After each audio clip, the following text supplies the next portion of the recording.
తెలంగాణ రాష్ట్రంలో కాంగ్రెస్ ప్రభుత్వం అధికారంలోకి వచ్చిన తర్వాత 2 గ్యారంటీ పథకాలను అమలు చేసిన విషయం అందరికీ తెలిసిందే. అందులో భాగంగానే రాజీవ్ ఆరోగ్యశ్రీ పథకంతో పాటు మహాలక్ష్మి పథకం కింద మహిళలకు రాష్ట్రమంతా ఫ్రీ బస్ సర్వీసును ప్రారంభించారు.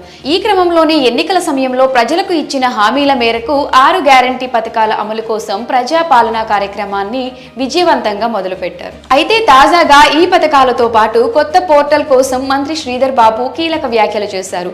ఇటీవలే రంగారెడ్డి జిల్లా మోయినాబాద్ లో నిర్వహించిన కాంగ్రెస్ పార్టీ చేవెళ్ల పార్లమెంట్ నియోజకవర్గ ముఖ్య కార్యకర్తల సమావేశంలో మంత్రి శ్రీధర్ బాబు ఈ విషయాలన్నీ తెలియజేశారు. గత ప్రభుత్వం ఇచ్చిన మేనిఫెస్టోలో ఇన్ని పథకాలనేవి అమలు చేసిందో తెలియజేశారు.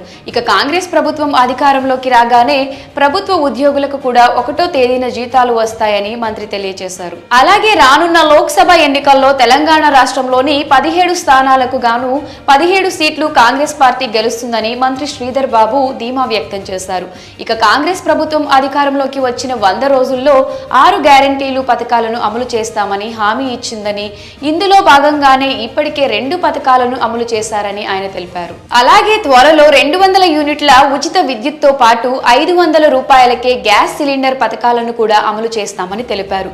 దీంతో పాటు ఆటో డ్రైవర్లకు 12,000 ఇస్తామని తెలియజేశారు. అలాగే ధరణి పోర్టల్ స్థానంలో త్వరలోనే మరో కొత్త పోర్టల్ను అందుబాటులోకి తీసుకొస్తామని మంత్రి శ్రీధర్ బాబు వెల్లడించారు.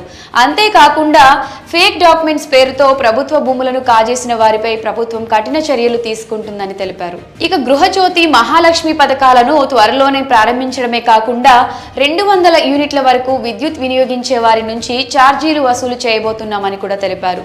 దీంతో పాటు గ్యాస్ సిలిండర్ పై 500 రాయితీ ఇస్తామంటున్నారు. అయితే 6 గ్యారంటీలను 100 రోజుల్లో అమలు చేస్తామని కాంగ్రెస్ చెప్పిన దాని ప్రకారం చూస్తే కాంగ్రెస్ అధికారంలోకి వచ్చి 80 రోజులైంది.